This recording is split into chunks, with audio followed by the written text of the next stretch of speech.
ममता बॅनर्जी यांच्या सत्ताकाळामध्ये हिंदू महिला भयकंपित झाल्या होत्या, कारण त्यांच्या काळामध्ये संदेशखाली बलात्कार प्रकरण घडलं, आरजी कार मेडिकल कॉलेज बलात्कार प्रकरण घडलं आणि या काळामध्ये तृणमूल काँग्रेसच्या ज्या नटव्या म्हणजे महुआ मोहित्रा, सयोनी घोष मिठाची गुळणी करून बसलेल्या त्यांना या निकालानंतर आता कंठ फुटलेला आहे.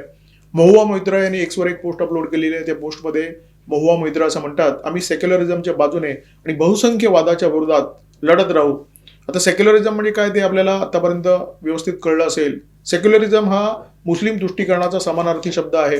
सेक्युलरिझम म्हणजे मुस्लिमांच्या दाड्या कुरवाळणं आणि हिंदूंच्या आस्था पायदळी तुडवणं. तर याच्या पुढे सुद्धा आम्ही तेच करत राहू असं महुआ मोहित्रा म्हणाले आहेत.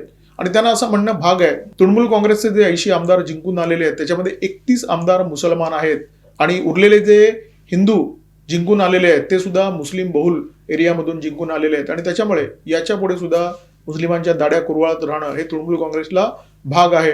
पूर्वी काय व्हायचं, एकगठ्ठा मुस्लिम मतं त्याच्यामध्ये भर पडायची काही सेक्युलर मूर्ख हिंदूंची आणि तृणमूल काँग्रेसच्या विजयाचा जो मार्ग आहे तो प्रशस्त व्हायचा. या निवडणुकीमध्ये हिंदू सेक्युलर राहिलेले नाहीये, कारण त्यांच्या वाट्याला गेल्या काही वर्षामध्ये जे भोग आलेले आहेत त्या भोगामुळे हिंदू शहाणा झाला आणि त्यांनी एकगठ्ठा मतं भाजपच्या पारड्यात टाकली आणि भाजपच्या विजयाचा मार्ग मोकळा केला.